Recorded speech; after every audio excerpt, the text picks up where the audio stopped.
again, I'm very grateful for everyone that can show up because I know it's summer and there's lots of plans going on, but thank you for coming. The quarterly meetings are, I think, very important to bring us all together and bring us up to date between the Board of Selectmen and also the school board and the budget committee. We have an agenda. If you need one, there's one over on the table. So it's right there for you. And I'm going to basically turn the meeting over to Troy and to Steve for the finance updates. And I don't care who goes first. Just jump in there, one of you, for the second thing on the agenda. So we're looking at each other. Should we flip a coin? You want to go first, Steve? Or? Go for it. You want me to go first? Go for it. Mine's short and sweet. Yeah, mine is too, really. But. Yeah. So I just, we just wrapped up our midpoint in our operating budget, and everything is looking really strong. No big surprises anywhere. So we're really pleased with where we're at.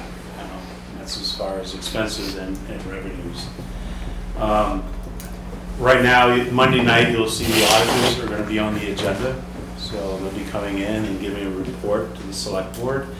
And the audit, I think, from everything I've seen, and I think that we'll hear Monday night, is another wonderful audit. Everything's in place. And I know, working with Lori now and our department heads, that is probably the reason why. We stay on top of everything. If we don't, we hear from Lori, so she keeps us in line. One of the things that we've noticed is that our unassigned fund balance, which will be, a discussion point again as we prepare our 26 budgets and the tax rate. What you'll see is that where we're at in 2024 when we set our tax rate, we were at about $1.6 million. And in 25, when we go to set our tax rate this year, we're estimating right now, we think we're spot on, but it is an estimate until the DRA does the calculation. We'll be at about 1.4. So we'll see us an actual reduction of $157,000. I think a lot of that is, we've been talking over the past few years about utilizing that unassigned fund balance to reduce the tax rate. And in response to that, the select board, myself, and Lori, we took a look at the practice. We recently adopted a fund balance policy, and we set some guardrails on the use of that. So we'll be utilizing that policy as we look at setting the tax rate this fall. Just for everyone's information, the DRA actually recommends a certain amount of the fund balance. So if you could share that with us, because it's not, you just had $1.4 million left over from the budget last year. This has been accrued over several years with the goal of making the DRA regulations. Trying to stay within their recommended guideline. Do you have that tax rate? 5%. I think it's a low of 5%. Lows of 5. I thought it was a high of 12, and we were going for 8, 7 or 8. The question always is 5% of what? Yeah. Don't go below. 5%. Yeah, right. 5% of what? Of your budget? Appropriations. I think it's the total appropriations. 5% of the total appropriations? Okay, all right. And last year, when we were putting the budget together, you had listed using $350,000 from the fund balance to offset some of the taxes, and that was right up front. And so does this 1.4 million, will that be reduced by the 350, or is that already considered 350? Because we haven't set the tax rate yet. We haven't set the tax rate yet, and since that time we adopted a fund balance policy. So we'll have to see when we get there. That right there is what we're estimating the fund balance to be without a reduction of an additional $350,000. So, and I'm not sure if that's sitting at where we're starting to see the fund balance decline, and then we have our new balance, fund balance policy. We'll have to really take a look at whether or not we plan on using that 350. Because that was, Steve had brought it up last year that that was the first time that we ever saw in a budget proposal to have a certain amount from the fund balance used to offset the tax rate, because that's what the budget committee voted on, that bottom line, the $350,000 already calculated in there. So I guess maybe we need to have a discussion on that, for us to be aware of how that is going to be applied or not applied this year when we come to setting the proposed budget for But the main point, I guess, at least right now, is that the 1.4 does not include the 350. In other words, it's not 1.75, it's No. 1.4. So 1.4 is where we're starting off. Yeah, so, all right. So I just wanted to clarify that. Yeah. Yeah. So go ahead. And no, that's what I have to report. Okay.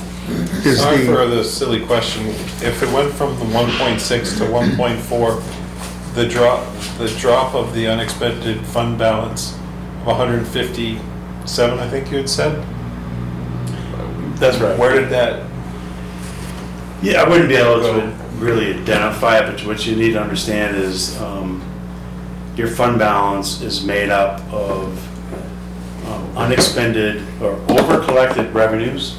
So any revenues that you collect above what you budget, right? So your surplus revenues.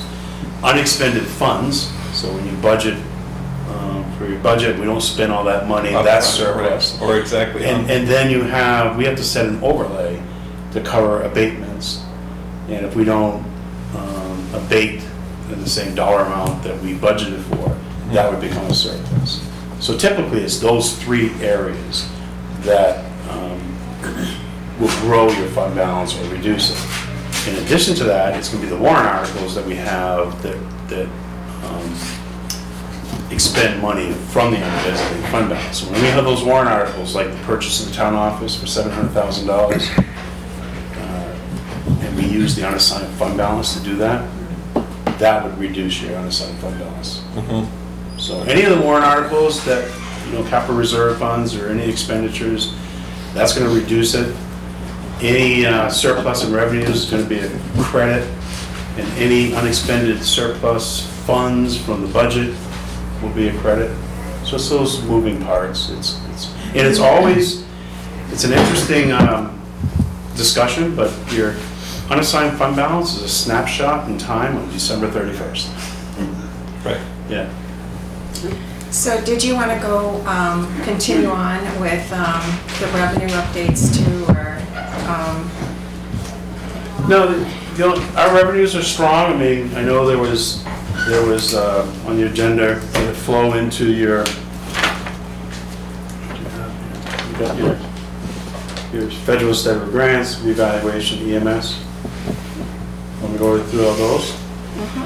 All right, so as far as the federal and state grants, I know there were a lot of concerns, both with our department heads, select board members, about a lot of changes that we're hearing about.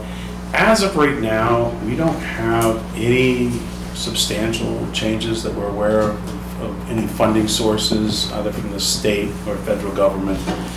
We're hearing a lot of talk about it, at least on our, I don't know what the school impact's been, but nothing right now is really grabbing our attention. So the Great River Hydro pilot, negotiations are pending. We're in negotiations very heavily, and I expect that in the next few days, you're going to hear that we've come hopefully to an agreement, and there'll be a public meeting that we'll have to discuss that. with the public, and the board would have to take a vote on it. So you do not know at this point if it will be just regular taxation or a pilot, so. Right now, it's still being handled between the two lawyers, and so it's still not, it's still very fluid. I mean, we're pretty confident that we've come to an agreement, and we think that we'll have that public discussion next week. So you have other pilots as well that were, I guess, coming to an end. Yeah. Maybe the one with the hospital. I'm Yeah. not sure what other pilots you have.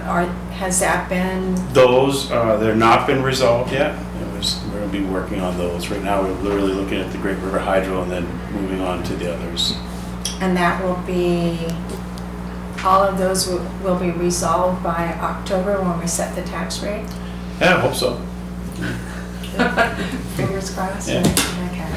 So, in the revaluation, was there any tax base growth that you saw for like pickups?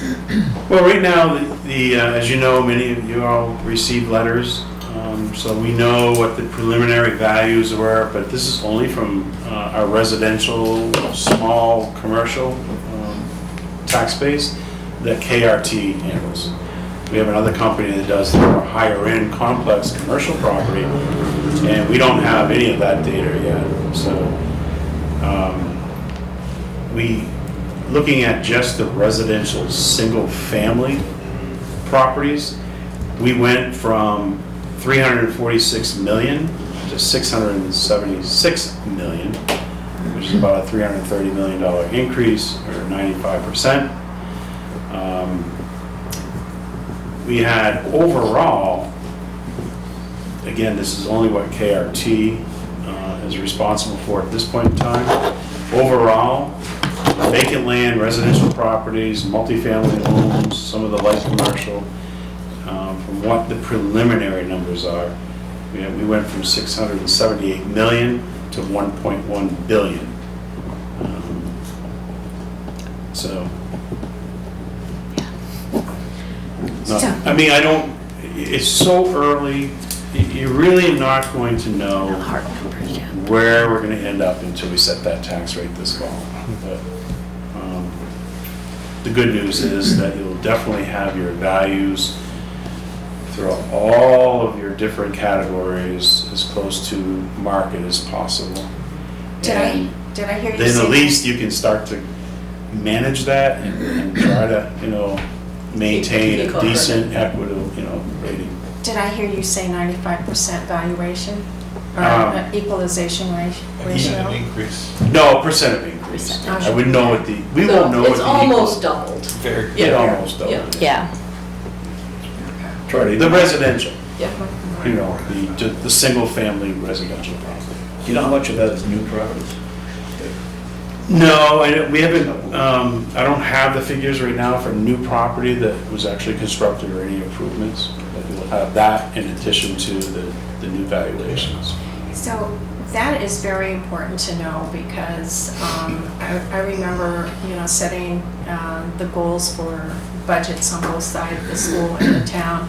And the pickups or the new growth in the tax base, that really helped you know if you could increase yours, anything on your spending or not, besides the revenues. So at some point, I hope that as soon as you know, you will let us know on that. So- I mean, it's, once you pull it all together and it's all there and documented, we share that information with the school, we'll share it with the budget committee if you want it. Yeah, I'll be definitely. reporting it to the select board at a public meeting, so. Yeah. John, did you have a question?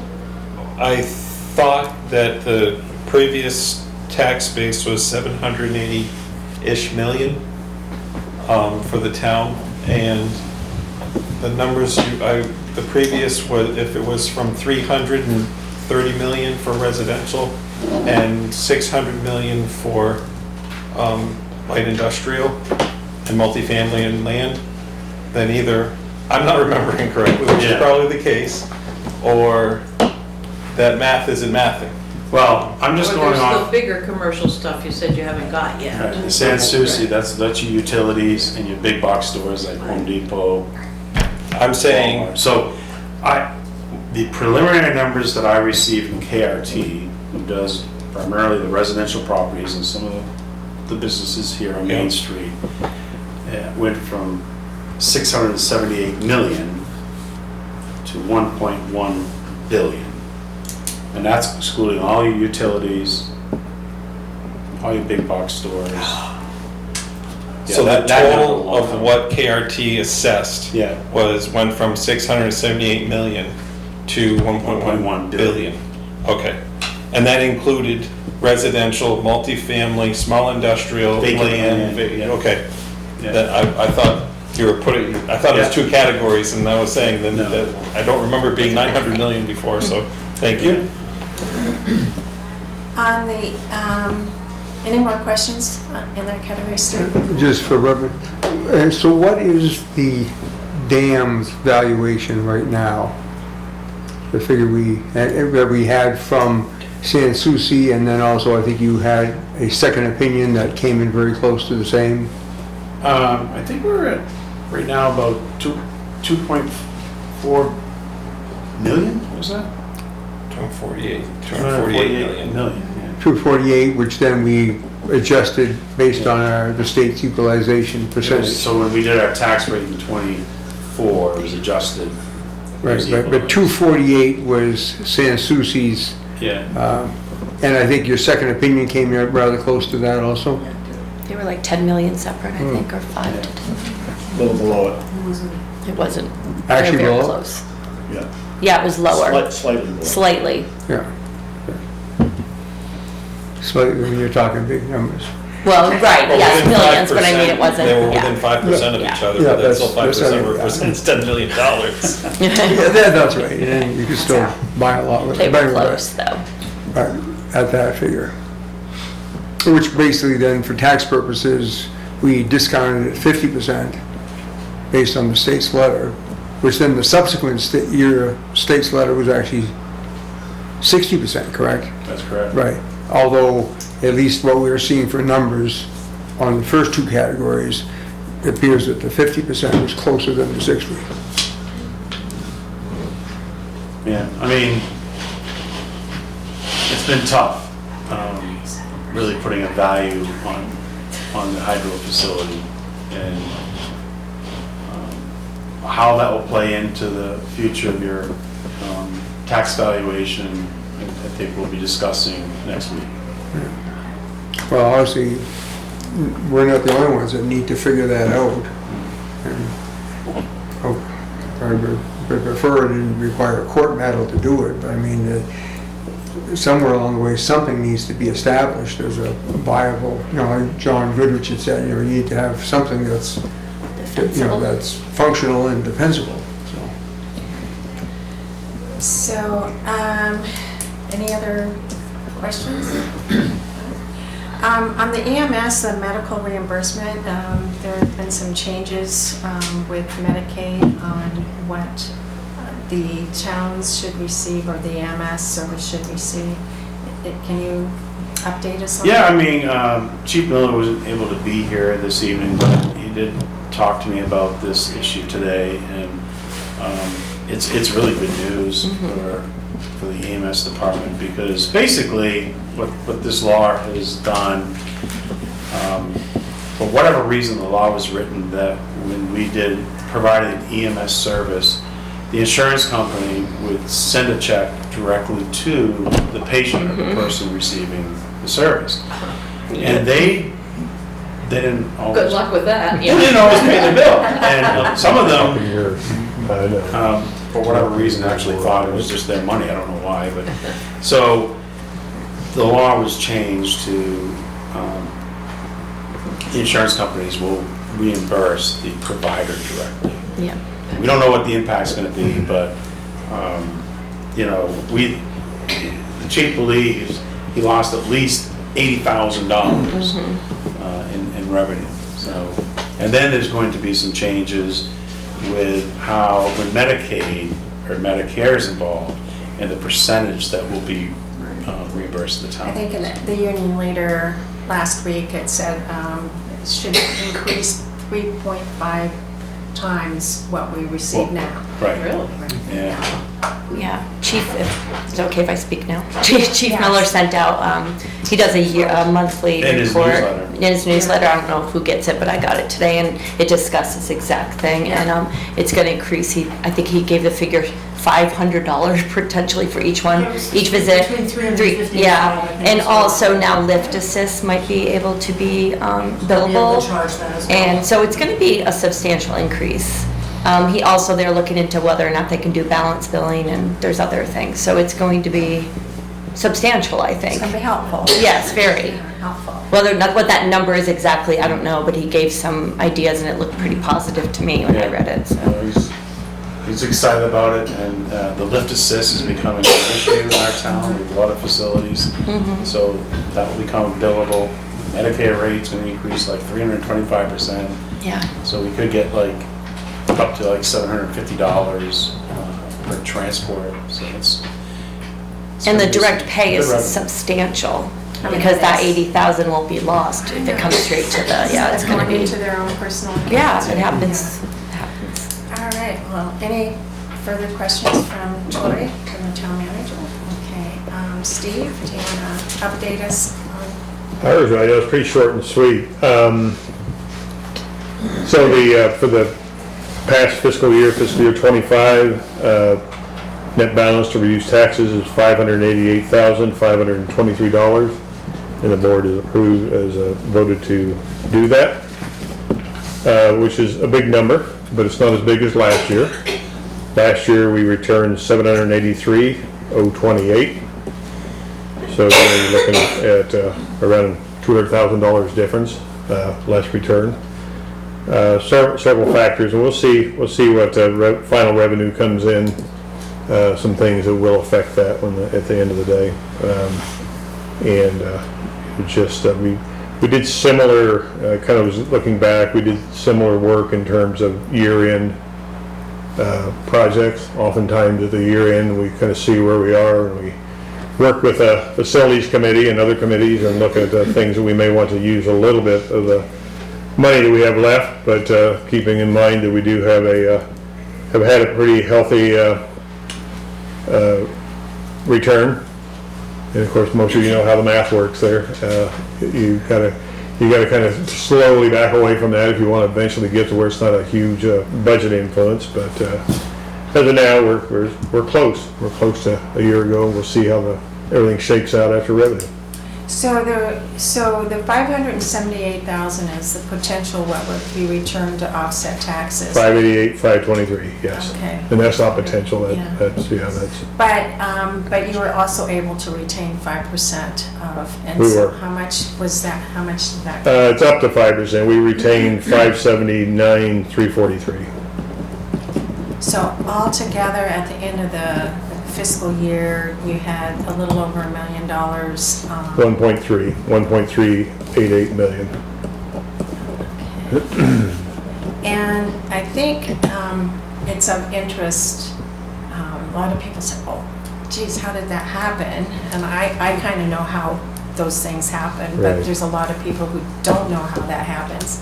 Can you explain how 1.3 million, it could be extra revenues coming in, it could be positions that aren't filled, it could be, so do you have a tally on that? Yeah, I mean, it's you got the general fund.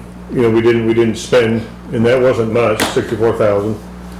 But then you have the retention, a little bit of food fund balance, CRF transfers at the end, and so it gets you to about 1.3. At that point, gets it to 1.388 $1,353,000.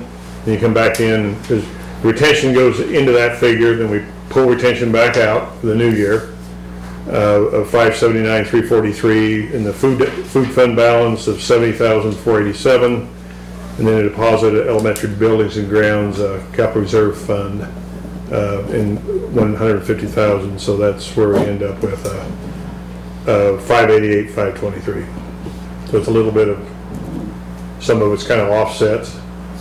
we got to get the retention back from last year, but then we had to put it in at the end of this year. Are there any questions on that?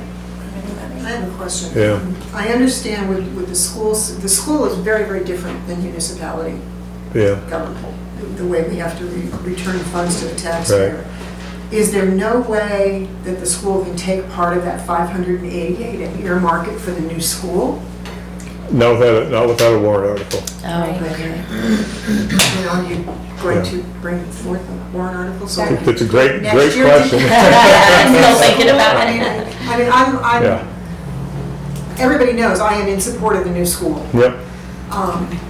But I think, from my personal opinion, I think you put the cart before the horse instead of looking for all the funding you could possibly get at the beginning while you were working the numbers. So I'm wondering, is there any way without a warrant article to be able to earmark any of that for any engineering studies or design or anything like that Not for the really, new school? no. We Not can't at this carry over point. money. Not at this point. You Yeah, could we do can- it. But we have had warrant articles for engineering studies and other Right, aspects yes. of it. Yeah, We I do. know we have had. But not like a capital reserve fund to set aside for the Right. future. I- problems. We do, we have one. We have a capital reserve fund. For the new school or just for building maintenance? Both. Well, there is that. Okay. So But that it's- 1.3, excuse me, at that 1.3, that was the capital reserve funds, was that before or after the capital reserve funds? After the were- transfer. After the transfer. So how much did the capital reserve funds amount to this year? 150,000 elementary building and grounds, that's the CRF. And that, some of that has gone into architectural fees. So here, 50,000 to the capital reserve fund. Steve, you can't hold that money until March to have a warrant article. No, sorry. We could, but, they might not, the auditors might not, They might not appreciate and it. DRB might not like that very much. But that's something to But consider. that's come up many times, Yeah. seriously. Because my concern is with the price tag for the new school to date, Right. that it's just gonna go up. No doubt. Definitely it will. It's not even a the question. longer we wait to put that new school in place, the higher it's gonna cost. Yeah. And that's a concern for me. Guess we would say that. Well, we Go down. have school topics in down there, the new elementary school, so we'll get there in a bit. I'm just trying to understand the funds that were undesignated at the end of the year. Then we have the capital reserve funds, and we have the return, and we have the retention. I'm just trying to get that out on the table right now. So, any changes on federal and state grant? As of 5 minutes ago, no. It's changing that rapidly, right? And adequacy aid, when do you find that out for sure? We'll find out what. The adequacy aid from the, That will be coming, once we get all the final end of year reports in and everything, that will be coming October-ish. so they basically, the adequacy aid is contingent on the last fiscal year report, so that would be your June Correct. 30th? And then, Yeah. okay. No, seriously about the grants, I do want to speak to that a little bit. So it's been a roller coaster ride, and I was pretty concerned about, we get a number of grants through, flow through funds from the federal government, through the state of New Hampshire. When the dust all settled, we're in pretty good shape. Our Title I funding was slightly down from a year ago, but not tremendously. And that's, 530,000 we get from there. Title II is a program that supports teacher professional development. We got 61,000 this year, is almost identical to a year ago. We've only gotten 13% of that allocation, and we've only gotten 30% of the Title I allocation, so it's not coming in one sum like it has in the past. but more is coming in October. Title IV is another program that we use to fund a lot of science and math and activities. That one, 46,000 has stayed pretty much stable, and we have all that funding. So those are the big ones. And so, I think it's, safe to say with those areas we're in good shape. IDA stayed about the same. That's funding for special education. And it's not much. It's a couple $100,000. Preschool gets $5,000. So that's all pretty much the same. Some of our adult ed programs, we're still waiting on some results there. So we'll see where that goes. That's the one that frankly right now is kind of more in limbo than anything else. Any other questions for Steve on that? I have no idea to build a budget next year with federal grants because things they're going to change. They're going to probably come through the state, and that doesn't mean we won't get money. I'm sure we'll get money, but we'll just. Calvin is going to explain all of that in the second half of this meeting here. So, I'm sure you have some I have a ideas. question, but I don't expect an answer right now. If there was a student that we had to place outside of the district for whatever reason, Yeah. do you know what the tuition cost of Lisbon versus Profile versus White Mountain Regional versus, I guess, St. J Academy versus Woodsville or whatnot? Yeah, it depends based on cost per pupil. I mean, like Profiles, 27, 28,000 probably. By the way, this will segue into open enrollment talk, but White Mountains is a little bit lower, under 24 and change, I believe. St. John's Bear Academy is a little under 25. We're around 26. So it varies slightly, depending upon the is the number of 26 for every school, or no. you have a different one for elementary and one for There high is. school? That's correct. Yeah, I'm kind of giving you a kind of rough average number. Okay. Yeah. Any more, John? Nope.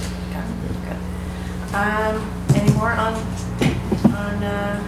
the second part of the agenda there? All done, Steve? Yeah. The CIP committee update from this committee. There was a regathering of the CIP committee with representation from the board, both boards, and from the budget committee. You've met a couple of times. Can you give us an update on where we are and what the expectations are going forward? Yeah, the committee met in the month of May, June, and July. They're scheduled to meet next Wednesday on the 27th.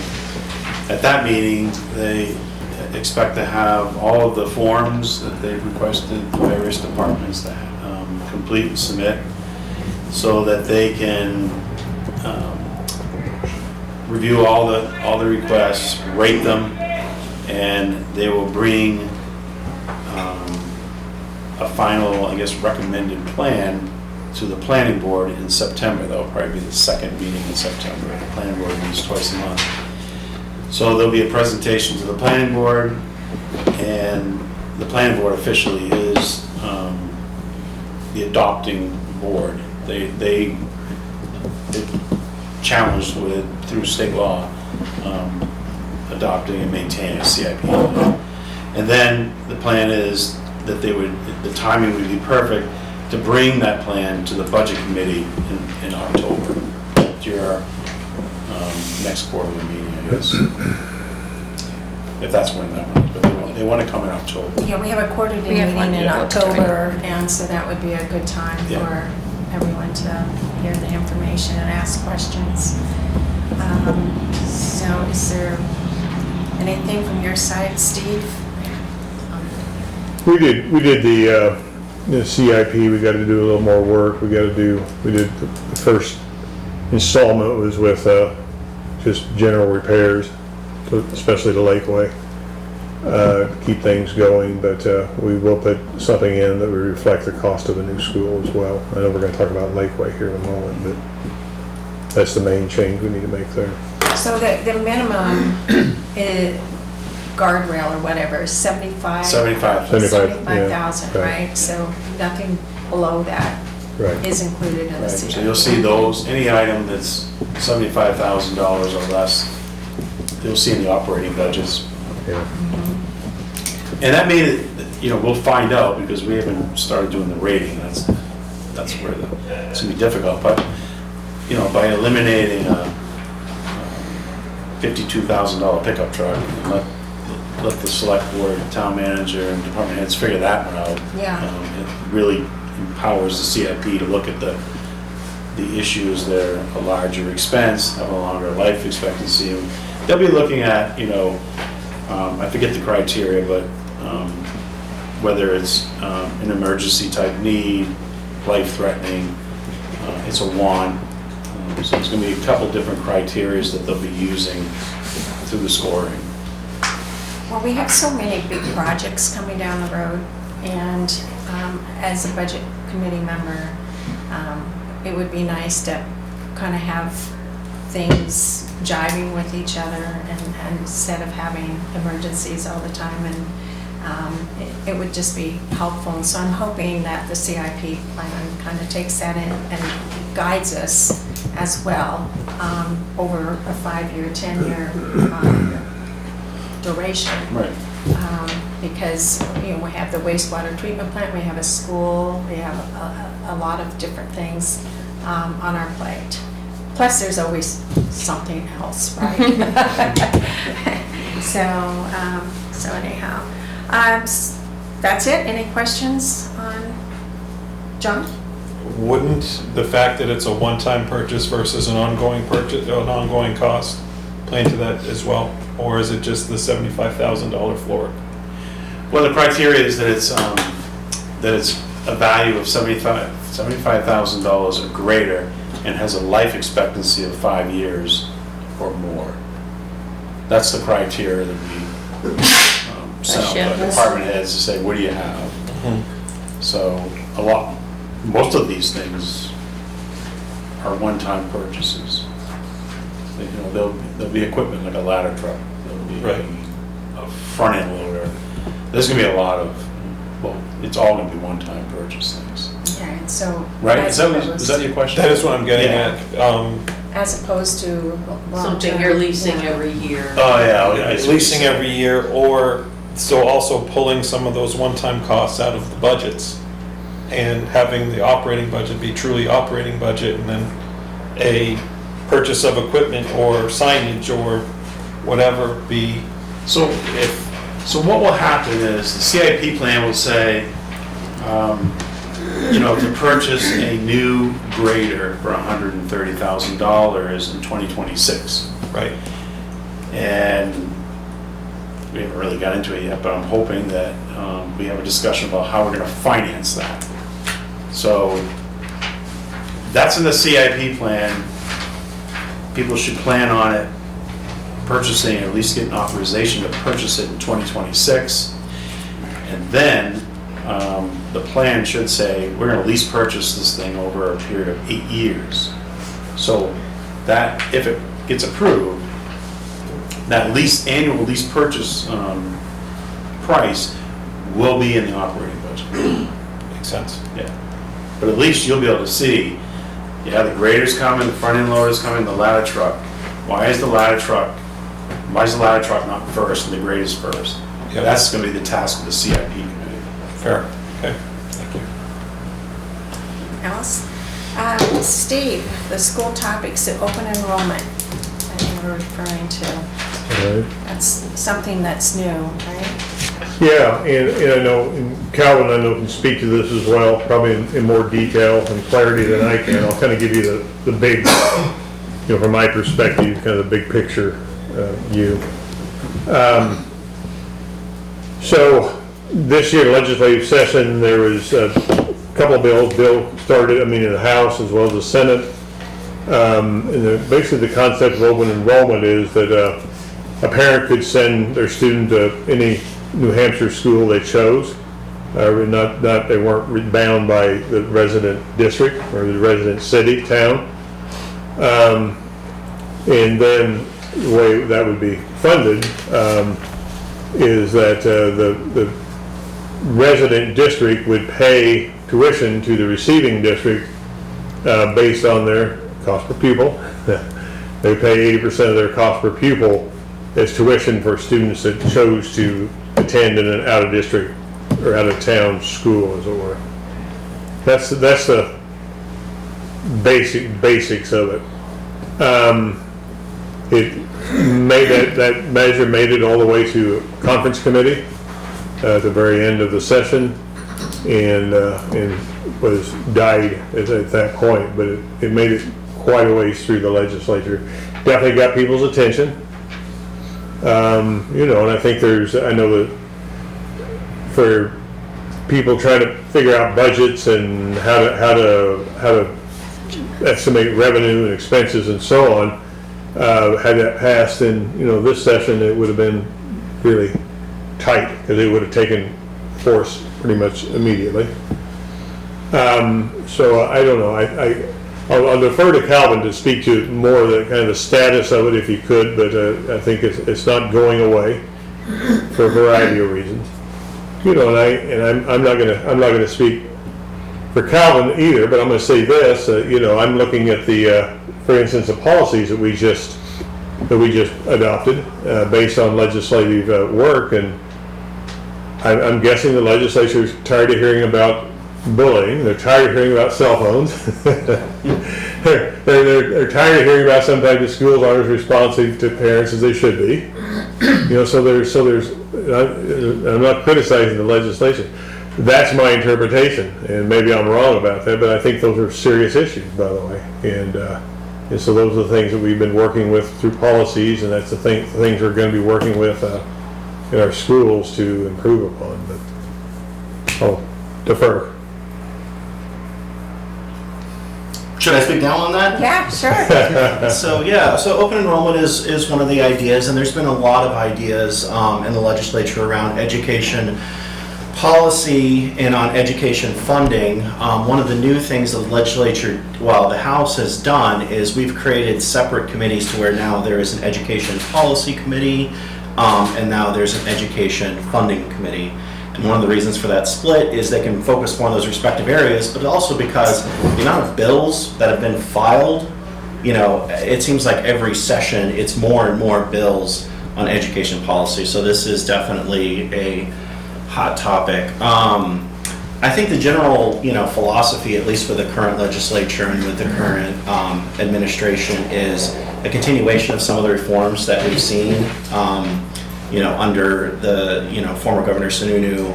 I think Kelly Ayotte's brought quite a few of those ideas forward. So now we have an expansion of the EFA program, for instance. Open enrollment's another idea.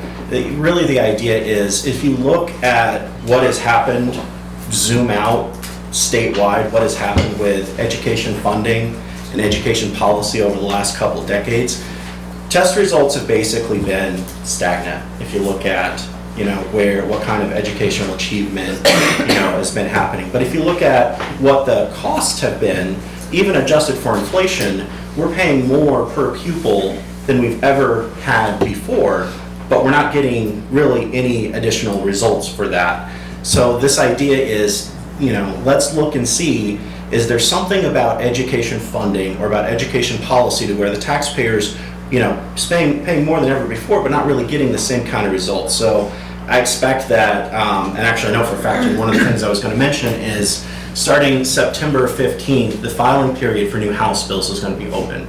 Now the filing period for the Senate's different, so if you want a bill to originate in the Senate, I recommend you reach out to Senator Rochefort about any of your legislative ideas or proposals. But for House bills, September 15th through 19th is the filing period, so definitely encourage you to reach out then. But we're going to see a lot more bills filed, and some of these were retained in committee, some of them didn't make it out of a committee of conference like you mentioned, but this is definitely not the last word on this. And I can tell you that even if this current legislature were to get something done, expect, regardless of however the election results come out in 2026, expect the next legislature to continue doing things to education policy, education funding, because it's not exactly settled. So, Calvin, Mhm. I believe that adequacy aid was, or the amount per student, didn't that go to court and weren't Yeah, so.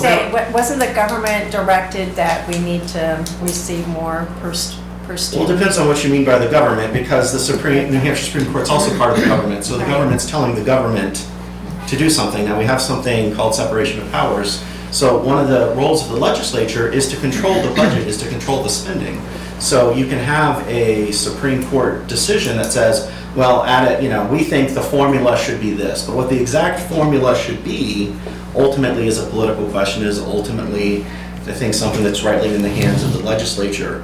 But this is something that I think will be addressed in the coming session about education spending. We also have had recently, in the last couple days, a follow-up decision that says, well, actually, the spending on special education, that's not enough either. So I think, when if you ask the average New Hampshire citizen, who do you want controlling how much of your money gets spent on education, judges are appointed, the legislature is elected, so I think there is, an appropriate check and balance there. So I think that this was something that's going to continue to be scrutinized, and I personally do not serve on this Education Finance Committee. I can definitely get you the contact information of the chairman, and if this is an issue that you want to weigh in on, I will definitely keep everyone up to date about any of the hearings for any of these bills that are going to be happening in Concord.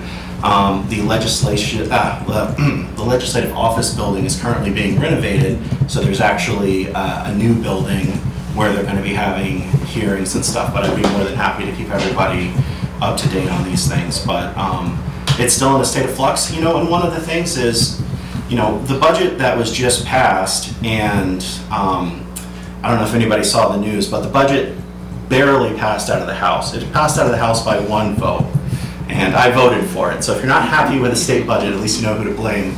But the budget that we have now is a 1.5% increase. It depends on how you measure it. There's all these different buckets. Some of it's money that comes from the federal government that's required to be spent in certain ways. But generally, the budget, the general funds, education, you're looking at about a 1.5% increase over the last 2-year budget. So it's basically, slight increase, basically held steady. So I remember as a former school board member struggling with the formula and understanding what goes into the formula, which then gives you the adequacy aid amount. And to me, I think it was, like cost per student, and then there was special education in there, and then there was transportation and things like that. But is there anything in there for like building maintenance and, that sort of thing, or the types of services outside of special education? We seem to hear that that schools have become kind of like the pseudo parent to a lot of these kids, and provide a lot of different services, and it's social workers and all of that. Are those included in the formula, those issues right there? Because that certainly is an area where a lot of the school districts could use help in maintenance of their buildings. They could use help in supporting for social services and things like that.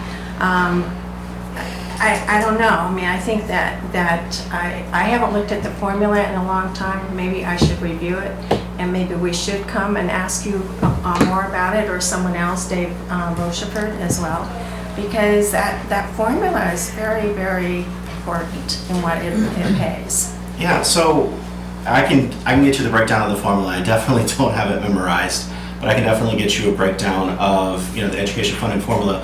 One of the things you have to remember, with this is there is a balance between local control, and one of the things in New Hampshire that's very, very valuable is this idea that communities direct their own education. When you start looking to Concord to pay for things, to offer programs, to solve problems, wouldn't you know it, the people who are writing the checks in Concord want to have more say in those things. So it's really striking the right kind of balance. One of the ideas that I've heard floated in the legislature is, man, we're spending so much money on SAU administration. Let's just go in and consolidate SAUs. Let's just have like a dozen SAUs for all of New Hampshire, to save the cost, save costs on administration. Well, if you're a small town like Littleton that's got its own SAU, that would be a major change. That'd be a major policy change. So I'm not saying that I have all the answers or, I know, hey, it's exactly going to come out like this, but there is sort of a balance. And, to that, I know there was a lot of people in the legislature that were very, very, very eager to have a cell phone policy. Oh, we need to ban cell phones. Cell phones are the worst thing ever, yada, yada. And I was just thinking to myself, okay, well, I don't think anybody here would think that it's okay if kids are on their phones in class distracted. But is it really the role of Concord to step in and say, hey, yeah, we're going to tell you what your cell phone policy needs to be? Why not have the bathroom hall pass policy set by Concord? I mean, it makes about as much sense. So it's really finding this balance between continuing our New Hampshire tradition of local communities control and direct their schools, but at the same time getting enough support for the state to where, these schools can actually work.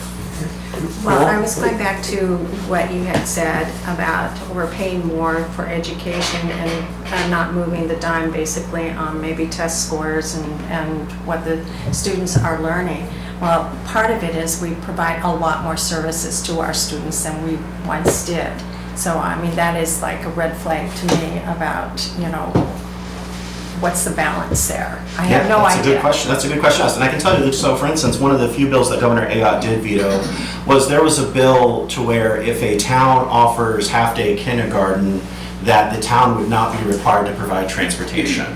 And currently they are. And that was vetoed by the governor. But she was like, hey, well, if the kids can enroll in school, just, the government, the local government in this case, should be providing the transportation. So yeah, it is hard to strike that balance for sure. Are there any other questions over here? Yeah, I've got a question about homeschooling. Do we contribute back to the homeschooler, or we help them at all, or a Christian school? Steve? We have, usually when we get requests, I do, when it comes to my desk, I say, well, that's something we can support, if we can help. We do have students that are homeschooled that participate in activities. For instance, we're not going to close the doors to anybody. We're here to educate everybody, regardless of parent choice. And so we've tried to make sure that we have more flexibility. I know this isn't directly to your question with homeschooling, but one of the programs we put in a few years ago, Above the Notch, is a program that I think is a little ahead of its time. It was based on choice, parental choice, student choice, and this is something that I think is the way education needs to move. Our job is not necessarily just to educate kids, come here and I'll educate you, but it's to look at how can we educate your child that makes sense for you and your situation. Above the Notch, it's literally menu driven. A student can come and they can take a couple classes during the day. They can take some classes after school with Above the Notch teachers. They can get credit for work and experience outside of the school. The former commissioner initiatives, Learn Everywhere.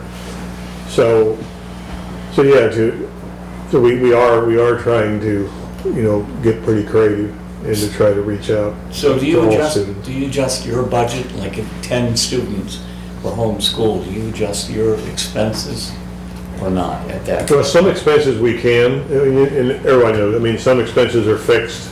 You hear this again, so I'm sorry to repeat it, but it's the fixed cost of building, the cost of heating the building doesn't go down, you all know that. But we have reduced staff, and I think and I get that. People out in the community, they know that there's fewer students than there was some years ago. There's no doubt about it. When I came to Littleton in 2016, I think there was 720 students. We finished last year at 565. Yeah, and that's, I wish I could get better, but that's the truth. Those are the numbers, you know? well, you bring up a great point, because the declining enrollment is a problem that's statewide, and it really is, moving target. And I can tell you, Yeah. last year, New Hampshire had the lowest number of births in modern history. So you think Yeah. about, move that forward into the future when those kids are school age, that's gonna be unless, and here's the thing, our housing costs are so high. Yes. The rental market is so short, it's not like we're gonna have a huge influx of people from moving out of state. So we're looking at probably, if we have the smallest, birth rate in modern history, we're probably gonna have the smallest, student population in modern history pretty soon, so. Yeah, that's the K-12, projections. I mean, the K-12 projections in the whole country are that going that direction, and have for some time. And Northeast is probably being hit as harder than almost any other region, actually. But, plus the fact too is our younger students and kids and adults, they don't stay around Littleton because they can't afford to. Yeah. They can't afford to buy a piece of property because Yeah. our prices are going right up, $500,000. But no, to answer your question, we'll participate in the education of any student who lives in this district in any way we So can. homeschooling and stuff, you would help out. Absolutely. John Pia. I want to follow up on something you said, which you did too, of the state looks at the test scores and the cost. And I wanted to ask Dr. Nylas, what's the right measure of success in schools? Well, test scores are part of it. I'm not gonna dodge it. The problem is that, to get a sense of, to start looking which schools are doing what and better, and if you look at it from a national perspective or international perspective, you have to have some kind of a way to measure. And unfortunately, the best ways to measure, to get that kind of standardization, maybe isn't the best ways to always measure learning. But the tests like the NAEP, tests like our state assessments, that's one measure of student performance. But we look at other things. We look at our career tech completers, how many students have gone through that program and completed a program.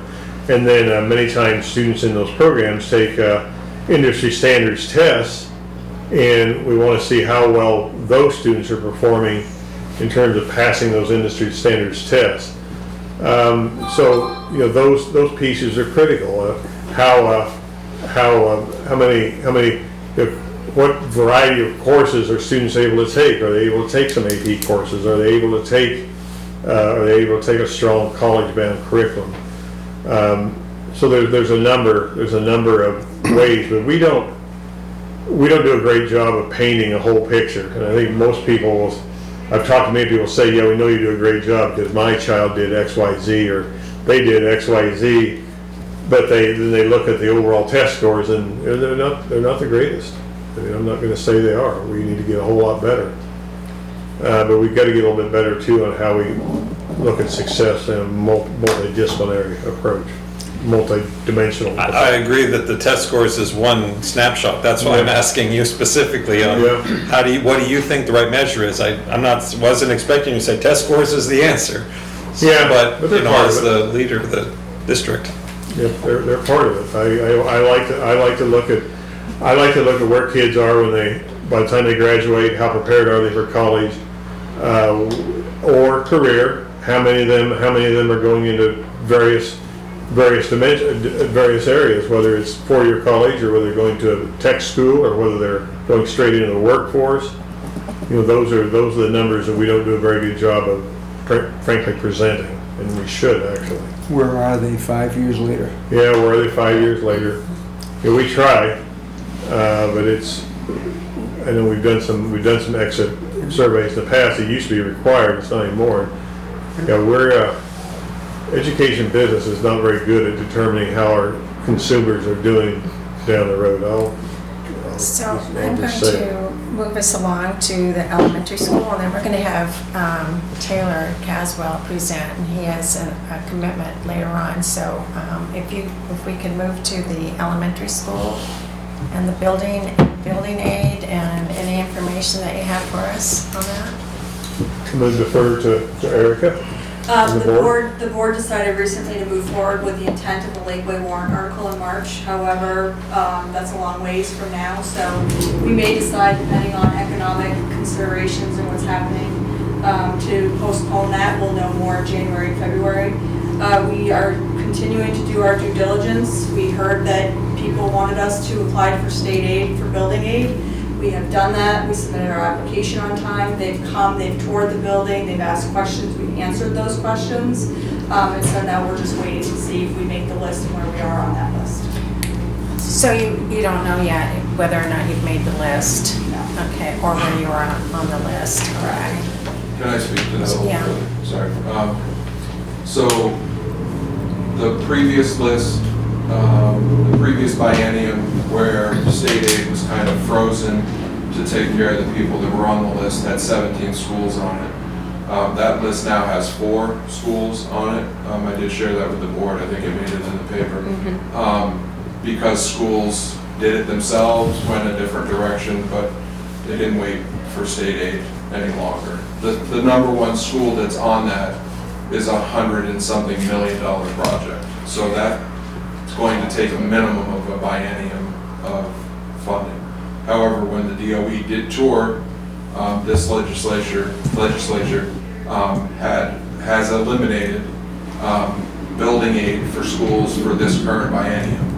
And they reminded me during the application review that the last time the state went into a moratorium, it was 5 bienniums or 10 years before they came out of it. So the earliest, so we'll be ranked at the end of this year. We're either going to be ranked 5th, 6th, or 7th. There was only 3 applications that were submitted this year.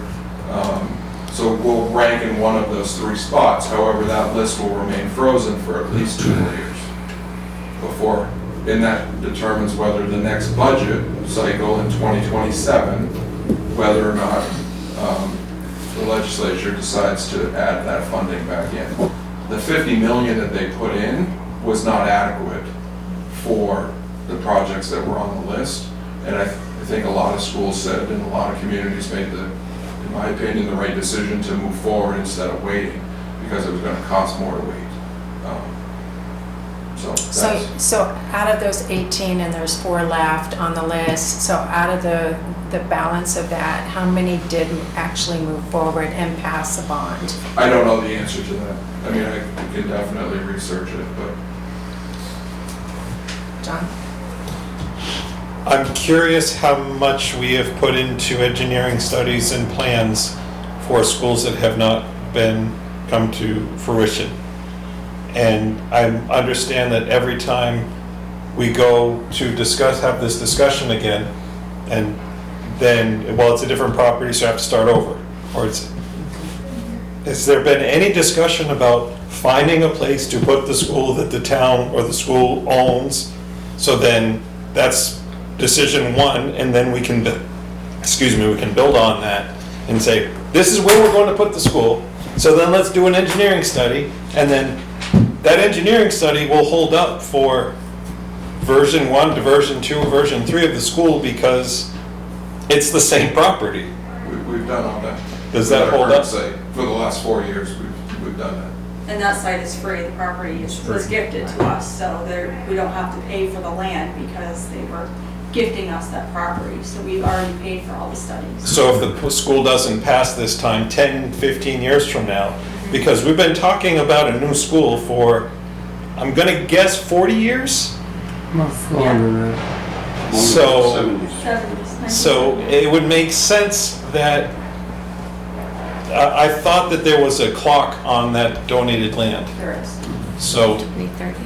and I'm saying before this donated land, there was hundreds of thousands of dollars spent in engineering studies for different plots of land throughout the town. Has there been any discussion about, I mean, this time we have an opportunity for some free land, so I get that. We don't go buy something when you get it for free, whatever. Yeah. If this falls through, is the next step to find land that we can own, that when 20 years from now, when we finally get to school, because like I said, 70s, it's been almost 50 years. That's a good question to ask the next committee that I knew you were going to say that, Erin.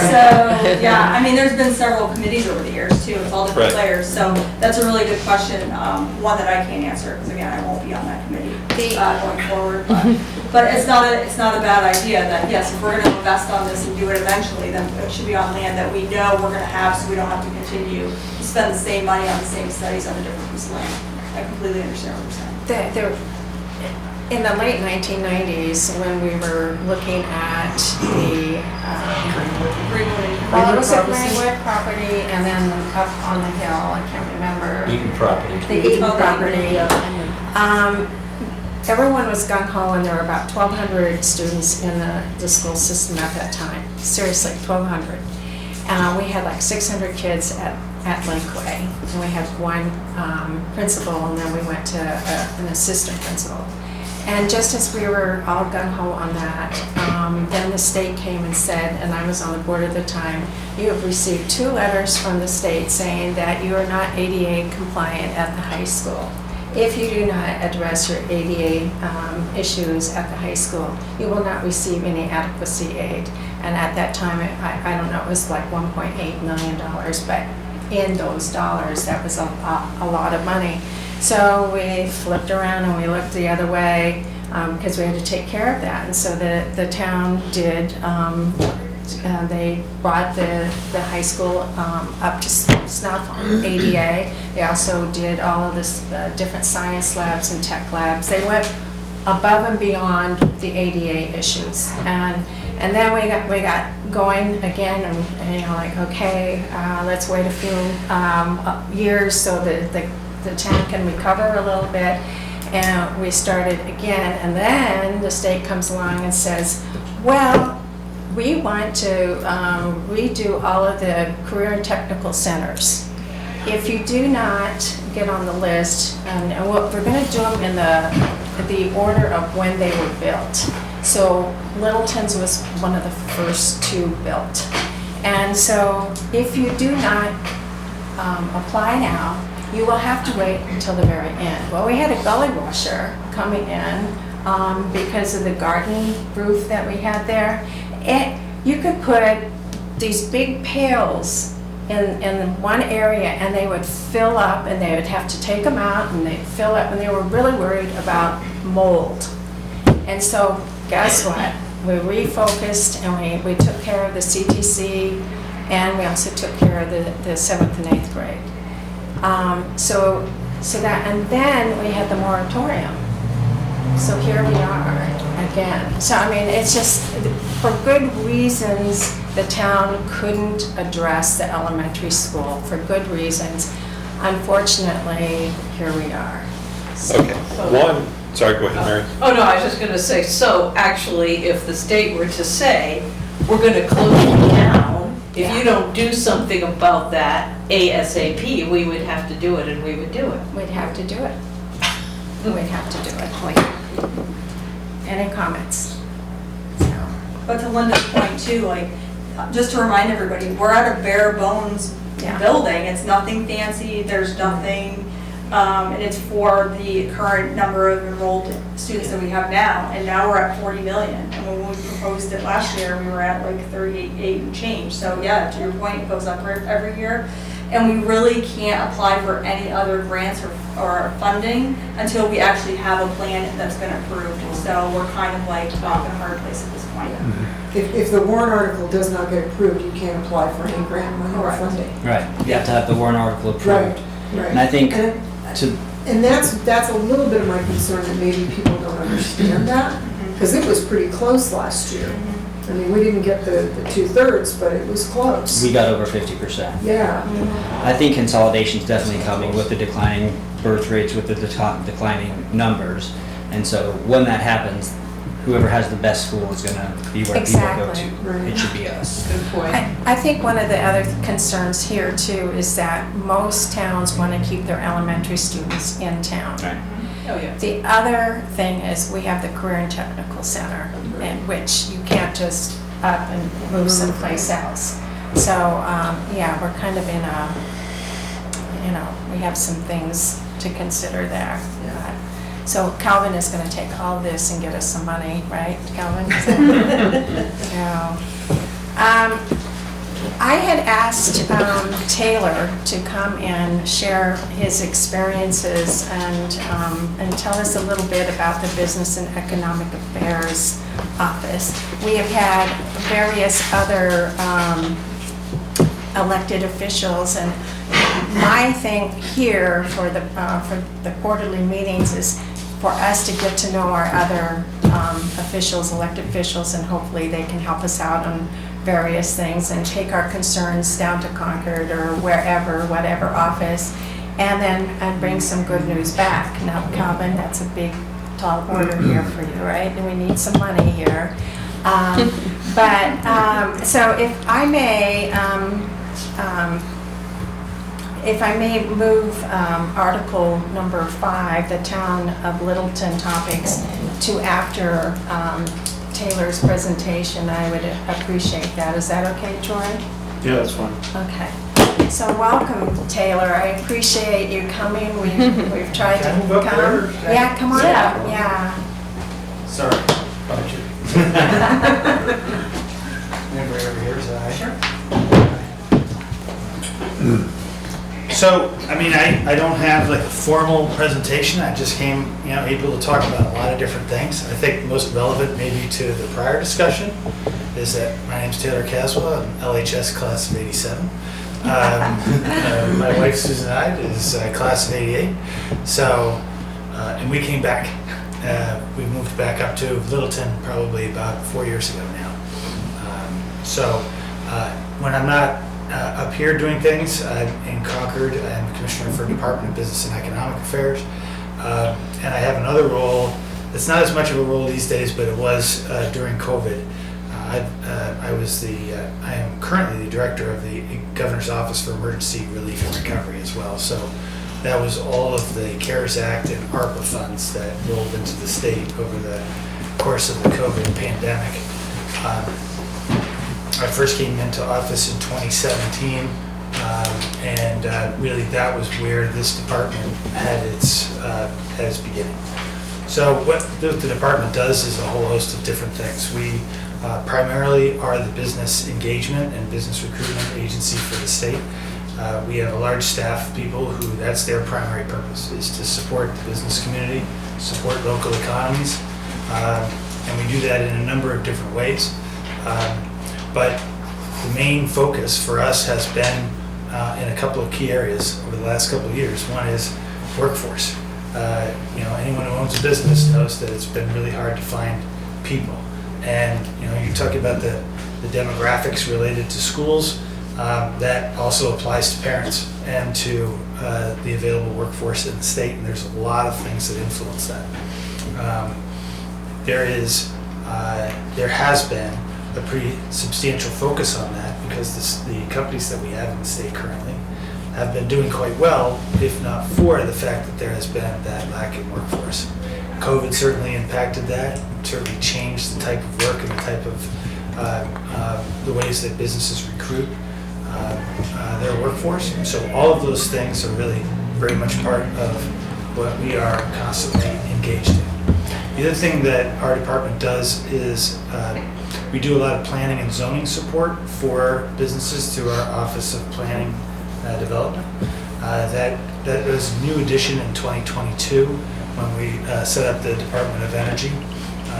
There was an aspect with it, part of what they merged together, and we ended up with the planning and zoning piece, which actually works pretty well from the standpoint of really focusing in on local communities and local economies and what are their needs and how does that associate with the economics of those communities, because it does. When you're doing, whether it's a SEDS plan or some other type of plan, that is a document and a strategy that directly influences your ability to retain and recruit workforce, your ability to maintain the business community in your town, and local vitality, and all of the things that are very much part of that end of a local community experience.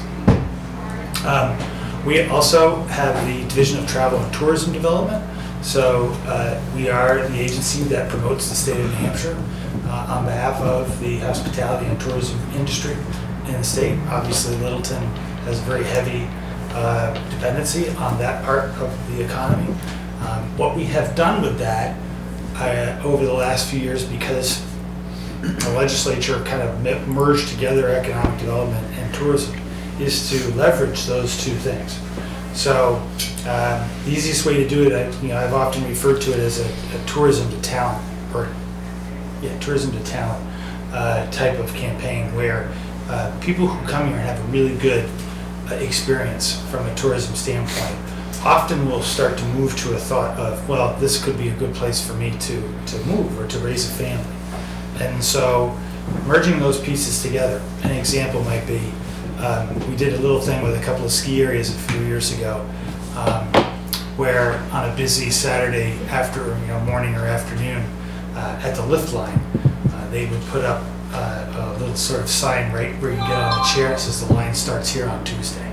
Right? So just to try to emphasize that all of these great assets, tourists ultimately are the impetus for them to be established, whether it's a restaurant, whether it's a ski area or a hotel or a conference center or whatever that might be. Those are things that become part of the quality of life of that community. And become part of all the other things that I was just talking about, part of that economic existence and the ability to attract those residents, particularly, hopefully, in a lot of cases, younger residents. So those are, I guess, some of the other things that we've done over the last few years. We've gotten quite involved in the housing piece. During ARPA, we designated a significant amount of money for the creation and for the continued development of workforce housing in New Hampshire. That program has largely run its course. It's come and go. All of those ARPA funds have limitations on how long you have until you can spend them. Another one that I wanted to note was, I actually wrote down some numbers. Give me 1 second. The broadband issue, right? I mean, this has been something that, those of us who have been doing this for a long time have been struggling with for quite a while. Ability to get high-speed internet to as many people as we possibly can has been a struggle for years. A lot of the reasons for that have been in other states, maybe southern states in some instances, Alabama, Louisiana, Mississippi. They were looking at 20% even have the internet, much less high-speed internet. And so when we were competing for federal dollars at that point to help build out a broadband infrastructure system, we were not terribly successful.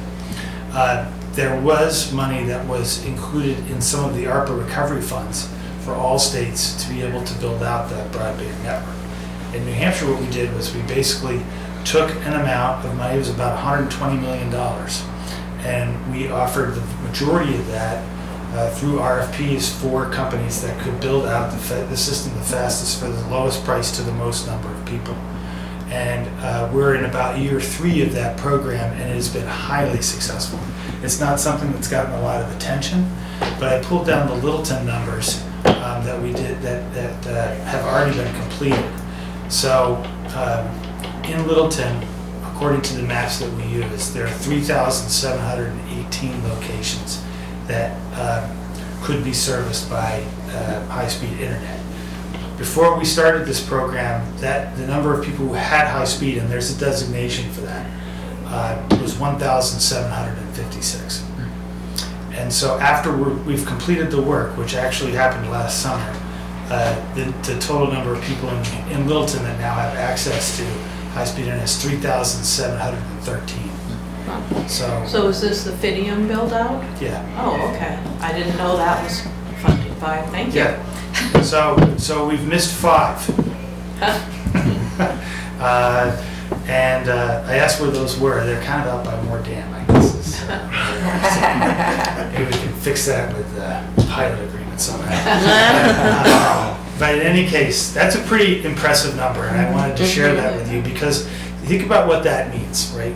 So it's not just being able to, watch Netflix in 2 rooms.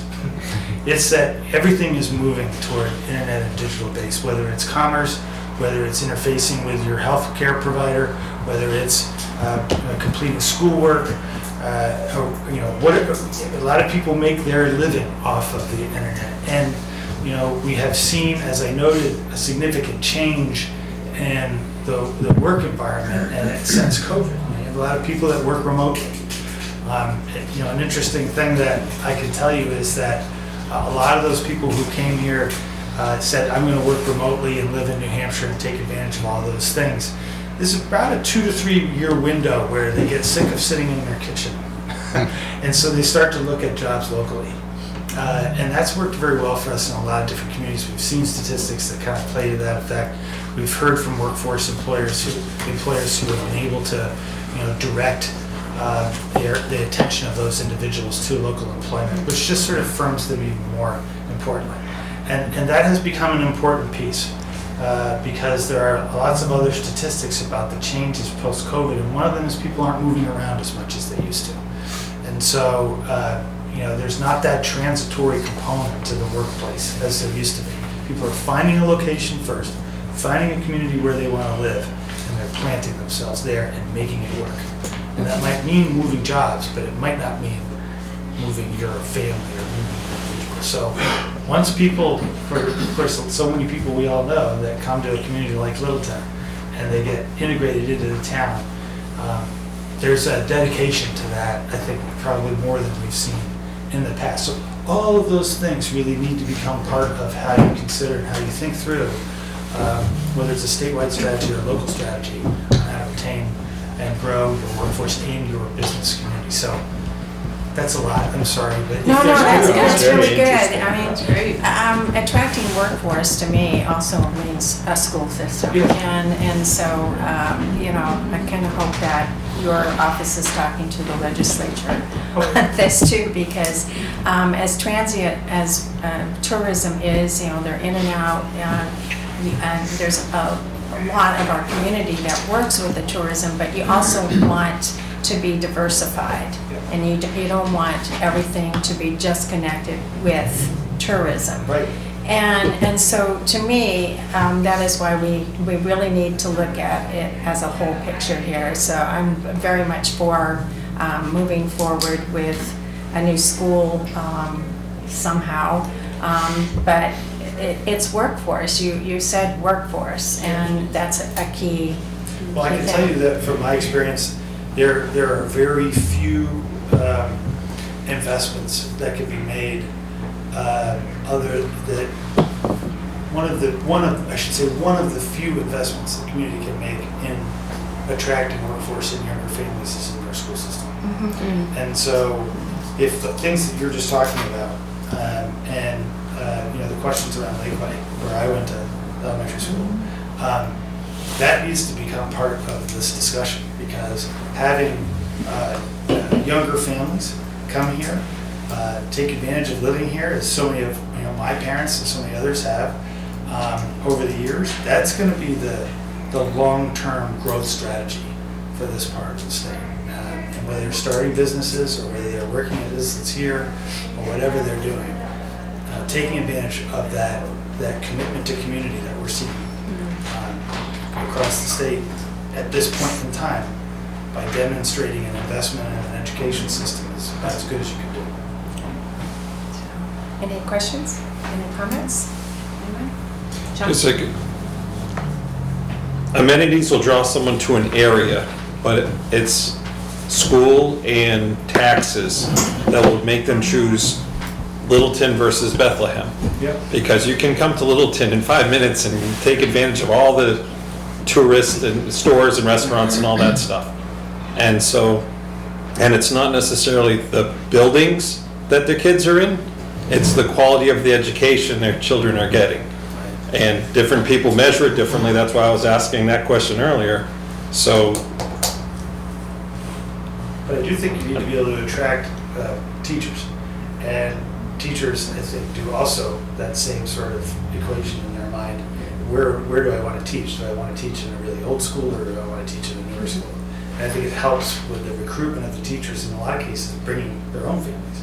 So that also plays into, in my view, at least.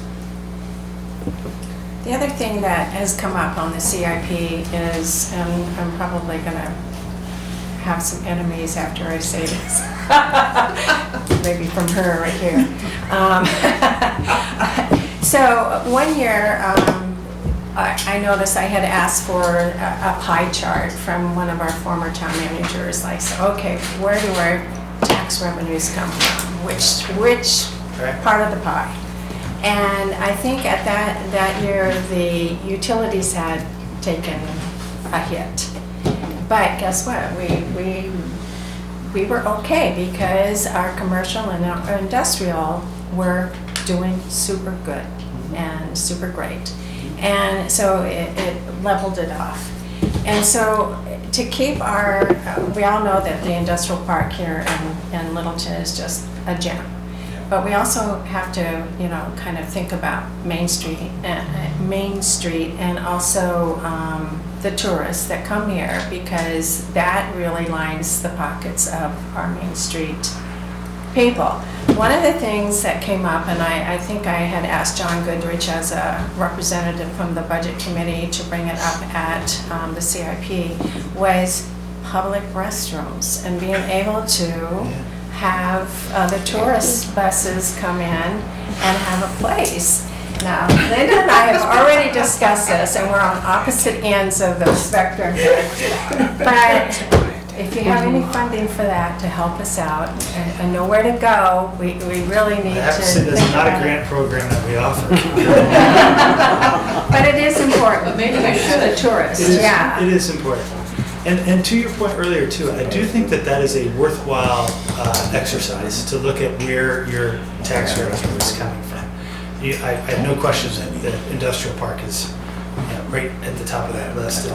The maintenance of that, the jobs that are out there is not just important to Littleton, it's important to the whole area around It is. Littleton. And it is a lot of ways a hedge, because when you look at towns that surround Littleton, Bethlehem, Franconia, Drew Hill, those are, I would say, 98% tourism.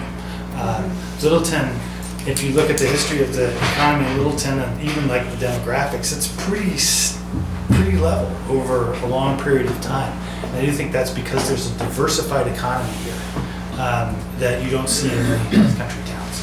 So, but knowing what that is as you're going through the process that you go through is really critical, I think, because then you know where you need to focus your efforts. Exactly. I mean, the town has committed to the industrial park. Mm-hmm. They have, over the years, you know, provided land in a way that was conducive for growth at the industrial park.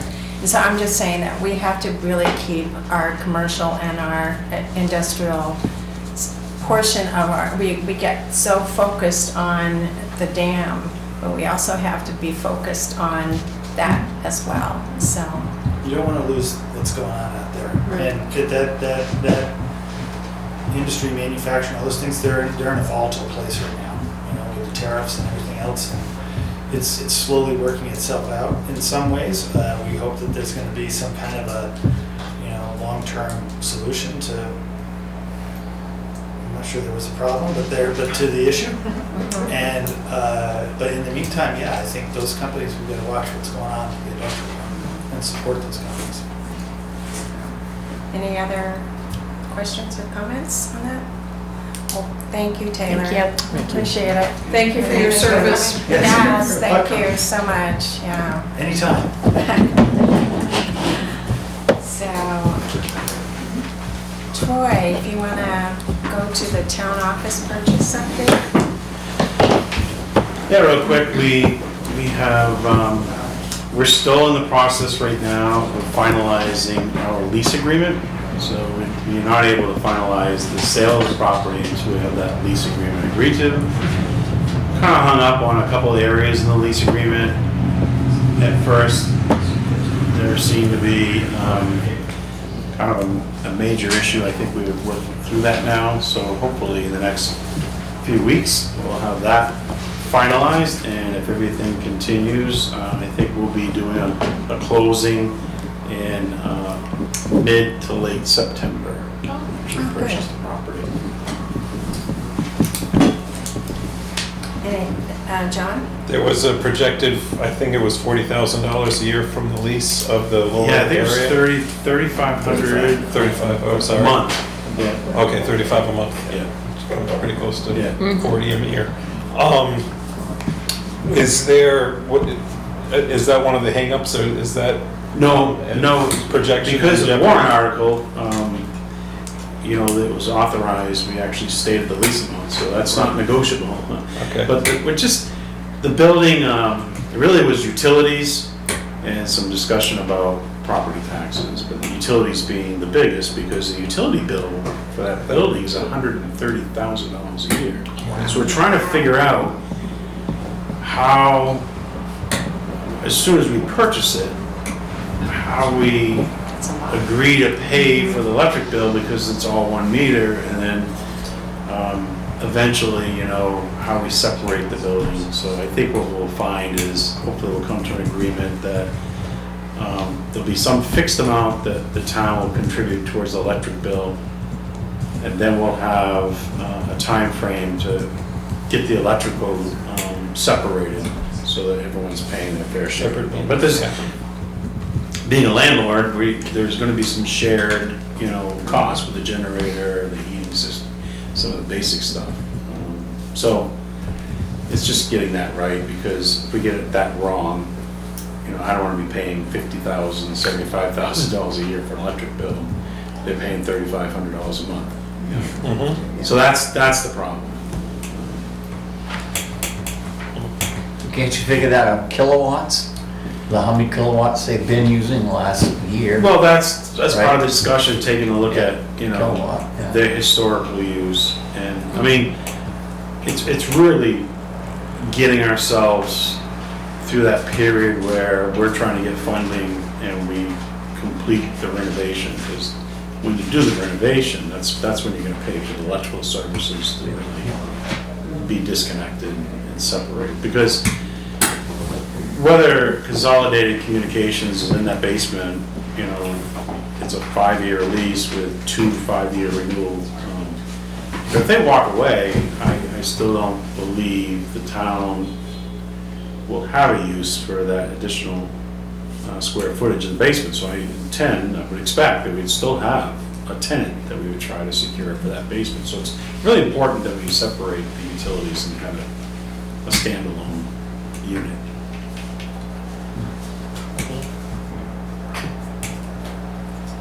So, the potential of the upgrades being on or whatever you need to have done might be a warrant article this year. I'm hopeful that it still will be, yeah. Anybody else? Would that be part of the capital improvement plan? I'm gonna be putting the estimate that I used, that deliberative, into the CIP request. Go from there. We'll go from there. It's hard. Construction cost estimate in today's environment is just, Yeah. it's just so difficult. And getting back to the bathroom discussion, we are looking at public bathrooms at that site. I think when you get into the design, it's a possibility. I mean, remember, you need to have something that's gonna, well, yeah, we've had that discussion. I really think that in that location, it could work, but I really think that if we could get something a little bit more centralized, sort of in the middle of Main Street here, I think you're gonna have more visibility and use.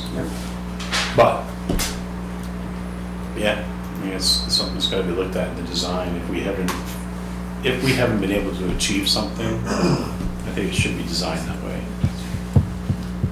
It's tough. You've got a security issue. I really would like, if this town's gonna have public restrooms, it would be nice if it could be a standalone or some kind of separate building, just for, security reasons.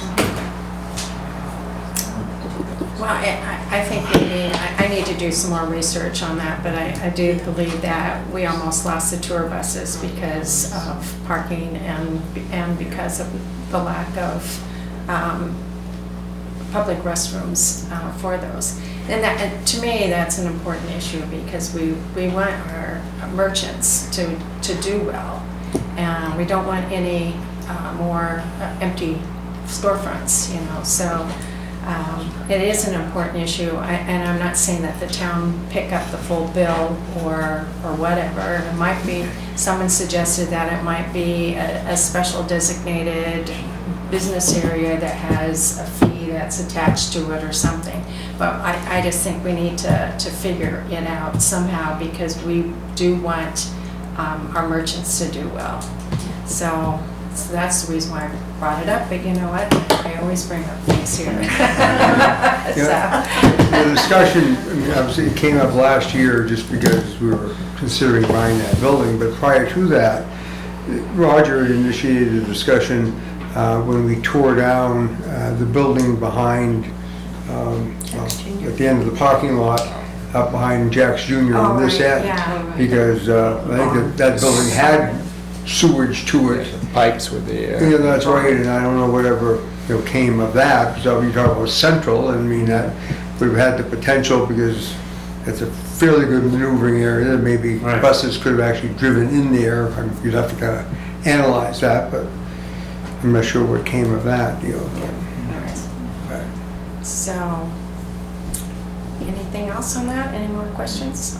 I have one question for Troy on town, but you had said that there's a new policy for the unexpended funds that just was decided last night, if I'm right, or this week, recently. No, we adopted a policy, I think, probably in June. Okay. I can get it Unassigned. off. Is it online? It is on our It's posted website. online? Okay. Go under the town manager's link, and you'll see I have policies, contracts and stuff, so you'll see it there. It's an unassigned fund balance policy. What it does, it discusses the threshold that we want to maintain for cash flow purposes and everything you've heard me talk about. And then once you've exceeded your minimum retention amount, it prioritizes how the select board would propose to use those funds. And if you really look at the policy, it's written and structured to make sure that we have property tax stabilization. So once you've obtained this minimum level of the unassigned fund balance, the first use of those funds are not going to be able to go out and do what you want with it. It's going to be very focused on, okay, let's put money towards emergency type situations that we're aware of. Number two is, I'm just doing this off the top of my head, but number two is, are there capital reserve funds that we need to put money in to prepare for the future? And three would be something, and the last priority would be to reduce taxes. So the purpose really is to get away from reducing taxes. Because you can, Because of the spike. once you've created, and that's what this town's done, right or wrong, you started using a pretty large amount to reduce taxes. And unless you replace that amount every single year, the same exact amount, if it comes in less, it's a tax increase. So that's that whole stabilization. We said that for so many years. So just kind of like a follow-up on that exact scenario we talked about. So one of the other things that state reps have to do is we serve on the county delegation, which is the legislative body for the county government. And one of the things that, also happens over the summer is the county votes on the county budget instead of, like a town meeting. The townspeople come, our voters come and vote. For the county, it's the state representatives in that county. And Grafton County is looking at an 11.5% tax increase for the exact, there's a lot of reasons, but one of the biggest reasons is the scenario that you just described, where they continually, in order to justify more spending, spent the money, but then they bought down the tax rate with the unexpended funds, and then eventually, oh, whoops, there's no more money, and now we're having an 11.5% increase. And of course, the courthouse is, super old, and we need a brand new courthouse. It's from the 1970s, but the elevator doesn't work well, and it has asbestos and all these other things, so they're gonna wanna float a bond, for that. So, I mean, it's, So yes, please, please, please be cautious with the unexpended fund policy because it definitely can go wrong. And the thing that I like about it, not all communities draft their policy this way, but, because I was reviewing a lot of different policies from different towns, and we're benchmarking against the annual tax rate form that DRA sets. So it's very simple to be able to look at what the state has determined your tax rate to be. The only remaining question is, are you going to use money from the fund balance? And then it'll tell you what your fund balance is. If it's 6%, 8%, whatever. And the math's already done for you by the DRA, so it's really easy to take your policy and match it up against the DRA form. That's what the school basically goes through too. I mean, you return so much and then it drops it down. So when you're returning $600,000, then, and something goes up in the budget for the proposed budget that people vote in March, they're wondering why it went up 600,000 because you kind of built a hole there. Right. And then you have additional expenses because of contracts or whatever. And so you fight that each year. But you can't really do too much about that. Sometimes you get revenues after the fact and. Yeah, there's some of that Yeah. helps. I mean, it depends on your point of view, whether it helps or hurts, so, yeah. All right, budget guidance, I think at the last quarterly meeting, we asked Steve and Troy to get together and come up with wording that we all understood about. So Steve and I did get together. We didn't really, we talked about a lot of stuff. We talked about this issue, but we never really did finalize our discussion. So I kind of took a stab at it today. So I don't know, Steve, you still want to, you and I connect, or I mean, Yeah. we kind of, yeah, that's right. That's what I thought. We didn't have time. We really finalize will this. this time. No, that's fine, because in October, we have another quarterly meeting, and that would be, I know that we had hoped to have it prior to that, because this is when all the department heads are basically going through their budgets, and the school is developing their budgets, and so the guidelines would have been helpful from the get-go, but we have October, so. When's that would be October good. meeting, the 23rd? 16th. I have the 16th, I have the and that was a 16th. Thursday, and then, but you had mentioned that Thursdays aren't good for you, for any of the elected reps, because you might be in committee or something else like that. Is that okay, Thursday still? Well, so Thursday in September is fine, but starting in, This is October, yeah, I'm sorry, October's fine. It's starting in January, the legislative session is gonna pick up again, and sessions are usually gonna be on Thursdays. So we'll go with October 16th again, and then just try to figure out what the January and the April meetings the following year will be. We have the Heald Room or wherever.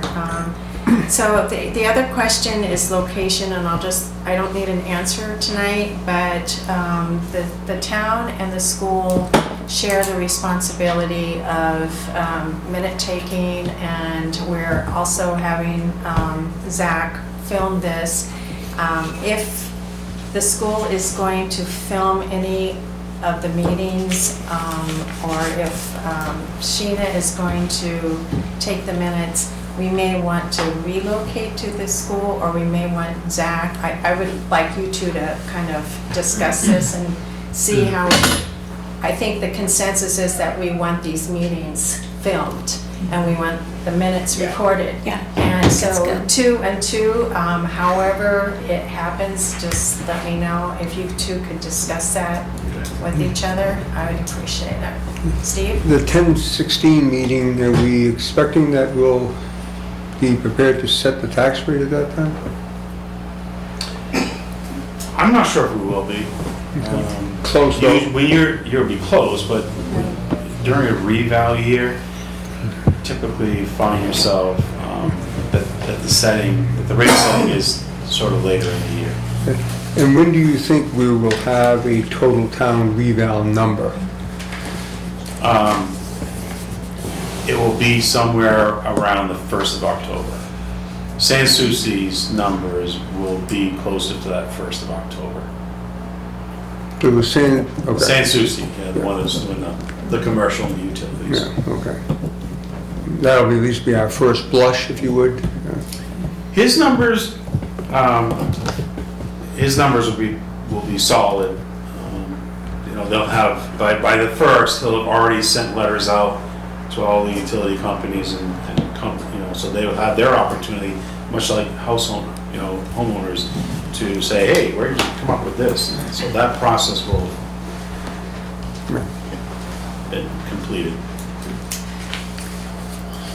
Another just housekeeping issue, to get the community involved and informed. At one time, all of the meetings were filmed and shown on Channel 2. A lot of people tuned in to Channel 2, right? And they watched. They watched. But over the years, we have gone, we don't do it through Channel 2. I think, Dale, you record the the school meetings, excuse me, and they're on your website, is that? They are, or through the YouTube channel. Or through the YouTube, and then this is through the YouTube as well. Yep. Through Zach. I'm hoping that we can inform the public with a letter to our newspapers where they can view these meetings. I think I want to be able to draw the attention back to people being informed and knowing where to go to watch the meetings. A lot of people don't attend public meetings, but they do watch it. So maybe Linda and Matt and Steve and Troy can, and for the budget committee as well, we can put something in the paper of where they can find our meetings. Could we not just put a link on the town website as well? That's not for each one, but just a link. Yeah, And you could do the active- link, but I'd like to. It's not on there now, it might just be great, people go to the town website a lot. And the so- public, I just want the Yeah. public to know They where they visit can that, go. I think. Yeah, and also for more of the school, you know, just to get that information out there. I'm sure they already do, but who knows? Very transparent. I was just going to add, I mean, that is an excellent point, and the legislature also, not only do we put the sessions on YouTube, but also we put all the committee meetings on YouTube as well. And New Hampshire is unique in that every single bill that gets filed gets a hearing. So you're going to hear people talk about the bill, and then you're also going to get to hear the committee members talk about the bill and the action that they take on the bill. So, you know, especially, you know, if you're interested, for instance, in education funding, you know, the Education Funding Committee, every single meeting's online, and you can hear them talk about every single bill that got filed. Good, that's good to know too. I mean, that should be probably posted as well. And if you're not sick of hearing me talk, you can also tune into the Housing Committee YouTube meetings, and you can see me work on the Housing Committee. With YouTube too, there's data, so you can see how many people view Yes, each video, exactly, and some will be more exactly. popular and all that, but. So, Troy, do you have anything else? That's it. Steve, do you have anything else? Any Is other it a school night? person? I just want to say, I woke up this morning and reading the news, and I was just thinking to myself, I mean, I live in Littleton. I mean, I represent more than just Littleton. There's also other towns in Grafton, but as a Littleton resident, I was particularly thankful this morning that our school district is not going through what they're going through in Claremont. Claremont. Oh, my goodness. That was Yeah. quite disturbing, so Yeah. thank you for Anything not else? having us in that position. Yeah. Anything else from you as well? No? That's it. Okay. Before Yeah. 7 even. Any? Motion to John? adjourn? Great. That was quick. Yay, Oh, thank good. you. Whoops, sorry. When is Oh, the Littleton excuse me. Parks meeting? That is next Tuesday. It is Five o- Tuesday, Yeah, for it is sure. Tuesday, 5 o'clock. at the pavilion. Right. So if Rain or you can shine. attend, yeah, rain or shine. So if you can attend, please do. Will be under the pavilion. The All right. 26th, August. Motion to adjourn, who is the second? I did. Okay. Meeting adjourned. Thank you.